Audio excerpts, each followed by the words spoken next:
Hi, this is Scuba. Welcome to today's video. Let's go ahead and get the reading started.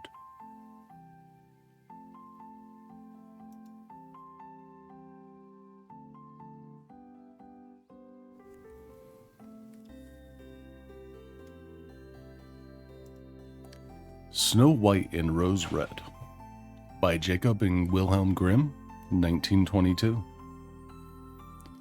A poor widow once lived in a little cottage. In front of the cottage was a garden, in which were growing 2 rose trees. One of these bore white roses, and the other red. She had 2 children who resembled those rose trees. One was called Snow White, and the other Rose Red. And they were as religious and loving and busy and untiring as any 2 children ever were. Snow White was more gentle and quieter than her sister, who liked better skipping about the fields, seeking flowers, and catching summer birds, while Snow White stayed home with her mother, either helping her in her work, or, when that was done, reading aloud. The 2 children had the greatest affection, the one for the other. They were always seen hand in hand, and should Snow White say to her sister, "We will never separate," the other would reply, "Not while we live," and the mother adding, "That which one has, let her always share with the other." They constantly ran together in the woods, collecting ripe berries, but not a single animal would have injured them. Quite the reverse. They all felt the greatest esteem for the young creatures. The hare came to eat parsley from their hands. The deer grazed by their side. The stag bounded past them, unheeding. The birds, likewise, did not stir from the bough, but sang in entire security. No mischance befell them. If benighted in the wood, they lay down on the moss to repose and sleep till the morning, and their mother was satisfied as to their safety, and felt no fear about them. Once, when they had spent the night in the wood, and the bright sunrise awoke them, they saw a beautiful child, in a snow-white robe, shining like diamonds, sitting close to the spot where they had reposed. She arose when they opened their eyes, and looked kindly at them, but said no word, and passed from their sight into the wood. When the children looked around, they saw they had been sleeping on the edge of a precipice, and would surely have fallen over if they had gone forward 2 steps further into the darkness. Their mother said the beautiful child must have been the angel who keeps watch over good children. Snow White and Rose Red kept their mother's cottage so clean that it gave pleasure only to look in. In summertime, Rose Red attended to the house, and every morning before her mother awoke, placed by her bed a bouquet, which had in it a rose from each of the rose trees. In wintertime, Snow White set light to the fire, and put on the kettle, after polishing it until it was like gold for brightness. In the evening, when snow was falling, her mother would bid her bolt the door, and then, sitting by the hearth, the good widow would read aloud to them from a big book, while the little girls were spinning. Close by them lay a lamb, and a white pigeon, with its head tucked under its wing, was on a perch behind. One evening, as they were all sitting cozily together like this, there was a knock at the door, as if someone wished to come in. "Make haste, Rose Red," said her mother. "Open the door. It is surely some traveler seeking shelter." Rose Red accordingly pulled back the bolt, expecting to see some poor man, but it was nothing of the kind. It was a bear that thrust his big black head in the open door. Rose Red cried out and sprang back. The lamb bleated, and the dove fluttered her wings, and Snow White hid herself behind her mother's bed. The bear began speaking and said, "Do not be afraid. I will not do you any harm. I am half frozen and would like to warm myself a little at your fire. Poor bear, the mother replied. Come in and lie by the fire. Only be careful that your hair is not burnt. Then she called Snow White and Rose Red, telling them that the bear was kind and would not harm them. They came, as she bade them, and presently the lamb and the dove drew near, also without fear. Children, begged the bear, knock some of the snow off my coat. So they brought the broom and brushed the bear's coat quite clean. After that, he stretched himself out in front of the fire and pleased himself by growling a little, only to show that he was happy and comfortable. Before long, they were all quite good friends, and the children began to play with their unlooked-for visitor, pulling his thick fur, or placing their feet on his back and rolling him over and over. Then they took a slender hazel twig, using it upon his thick coat, and they laughed when he growled. The bear permitted them to amuse themselves in this way, only occasionally calling out when it went a little too far. Children, spare me an inch of my life. When it was night, and all were making ready to go to bed, the widow told the bear, You must stay here and lie by the hearth, if you like, so that you will be sheltered from the cold and from the bad weather. The offer was accepted, but when morning came, as the day broke in the east, the two children let him out, and over the snow he went back into the wood. After this, every evening at the same time the bear came by, and lay by the fire, and allowed the children to play with him. So they became quite fond of their curious playmate, and the door was not ever bolted in the evening until he had appeared. When springtime came, and all around began to look green and bright, one morning the bear said to Snow White, Now I must leave you, and all the summer long I shall not be able to come back. Where then are you going, dear bear? Asked Snow White. I have to go to the woods to protect my treasure from the bad dwarves. In wintertime, when the earth is frozen hard, they must remain underground and cannot make their way through. But now that the sunshine has thawed the earth, they can come to the surface, and whatever gets into their hands or is brought to their caves, seldom, if ever, again sees the daylight. Snow White was very sad when she said goodbye to the good-natured beast, and unfastened the door that he might go. But in going out, he was caught by a hook in the lintel, and a scrap of his fur being torn, Snow White thought there was something shining like gold through the rent. But he went out so quickly that she could not feel certain what it was, and soon he was hidden among the trees. One day, the mother sent her children into the wood to pick up sticks. They found a big tree lying on the ground that had been felled, and towards the roots they noticed something skipping and springing, which they could not make out, as it was sometimes hidden in the grasses. As they came nearer, they could see it was a dwarf, with a shriveled-up face and a snow-white beard, an ell long.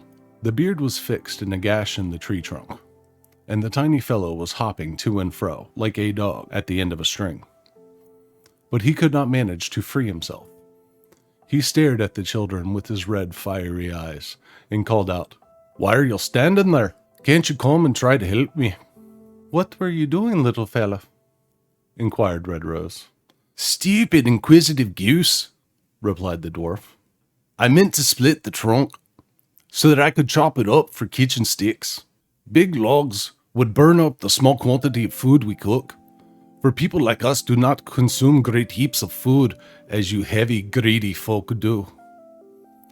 The billhook I had driven in, and soon I should have done what I required, but the tool suddenly sprang from the cleft, which so quickly shut up again, that it caught my handsome beard, and here I must stop, for I cannot set myself free. You stupid, pale-faced creatures. You laugh, do you? In spite of the dwarf's bad temper, the girls took all possible pains to release the little man. But without avail. The beard could not be moved. It was wedged too tightly. I will run and get someone else, said Rose Red. Idiot, cried the dwarf. "Who would go to get more people? Already there are too many. Can't you think of something better?" "Don't be so impatient," said Snow White. "I will try to think." She clapped her hands as if she had discovered a remedy, took out her scissors, and in a moment set the dwarf free by cutting off the end of his beard. Immediately, the dwarf felt that he was free. He seized a sack full of gold that was hidden amongst the tree's roots, and lifting it up, grumbled out, "Clumsy creatures! To cut off a bit of my beautiful beard, of which I am so proud, I leave the cuckoos to pay you for what you did." Saying this, he swung the sack across his shoulder and went off without even casting a glance at the children. Not long afterwards, the two sisters went to angle in the brook, meaning to catch fish for dinner. As they were drawing near the water, they perceived something looking like a large grasshopper springing towards the stream as if it were going in. They hurried up to see what it might be and found it was the dwarf. "Where are you going?" said Rose Red. "Surely you will not jump into the water." "I'm not such a simpleton as that," yelled the little man. "Don't you see that wretch of a fish is pulling me in?" The dwarf had been sitting angling from the side of the stream when, by ill luck, the wind had entangled his beard in his line. And just afterwards, a big fish taking the bait, the unamiable little fellow had not sufficient strength to pull it out, so the fish had the advantage and was dragging the dwarf after it. Certainly, he caught at every stalk and spray near him, but that did not assist him greatly. He was forced to follow all the twistings of the fish and was perpetually in danger of being drawn into the brook. The girls arrived just in time. They caught hold of him firmly and endeavored to untwist his beard from the line, but in vain. They were too tightly entangled. There was nothing left but again to make use of the scissors. So they were taken out, and the tangled portion was cut off. When the dwarf noticed what they were about, he exclaimed in a great rage, "Is this how you damage my beard? Not content with making it shorter before, you're now making it still smaller, and completely spoiling it. I shall not ever dare show my face to my friends. I wish you had missed your way before you took this road." Then he fetched a sack of pearls that lay among the rushes, and not saying another word, hobbled off and disappeared behind a large stone. Soon after this, it chanced that the poor widow sent her children to the town to purchase cotton, needles, ribbon, and tape. The way to the town ran over a common, on which every direction large masses of rocks were scattered about. The children's attention was soon attracted to a big bird that hovered in the air. They remarked that, after circling slowly for a time, and gradually getting nearer to the ground, it all of a sudden pounced down amongst a mass of rock. Instantly, a heartrending cry reached their ears, and running quickly to the place, they saw with horror that the eagle had seized their former acquaintance, the dwarf. It was just about to carry him off. The kind children did not hesitate for an instant. They took a firm hold of the little man, and strove so stoutly with the eagle for possession of his contemplated prey, that, after much rough treatment on both sides, the dwarf was left in the hands of his brave little friends, and the eagle took flight. As soon as the little man had in some measure recovered from his alarm, his small, squeaky, cracked voice was heard saying, "Couldn't you have held me more gently? See my little coat? You have rent and damaged it in a fine manner. You clumsy, officious things." Then he picked up a sack of jewels and slipped out of sight behind a piece of rock. The maidens by this time were quite used to his ungrateful, ungracious ways, so they took no notice of it, but went on their way, made their purchases, and then were ready to return to their happy home. On their way back, suddenly, once more they ran across their dwarf friend. Upon a clear space, he had turned out his sack of jewels so that he could count and admire them, for he had not imagined that anybody would at so late an hour be coming across the common.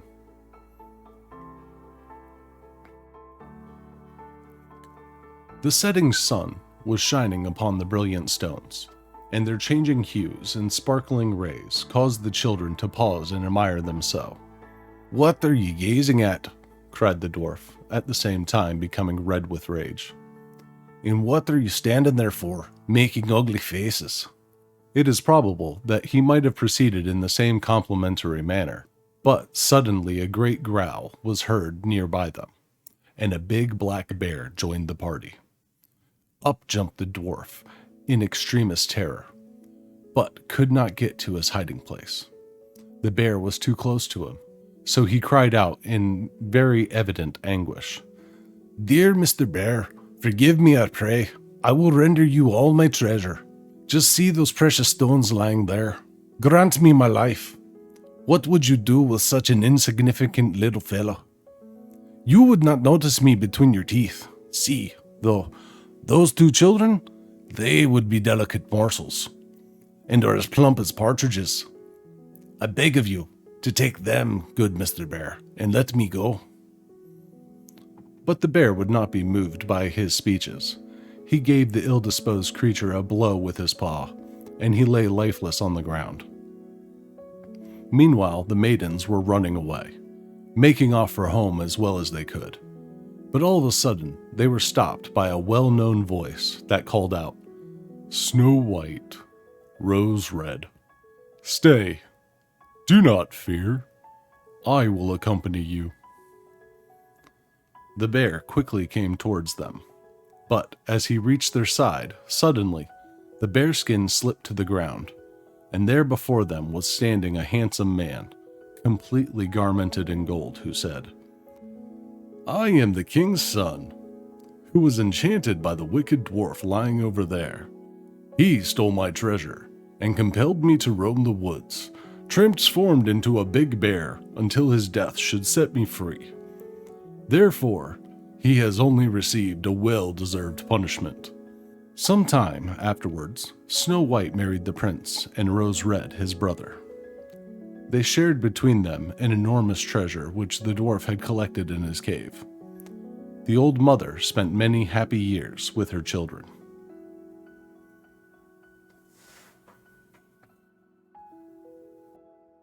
Hi, this is Scuba. I wanted to thank you for coming by and watching my video today. And I hope you'll come and visit me during one of my live streams and let me know that one of my videos here on YouTube sent you. I stream on Twitch Mondays and Fridays.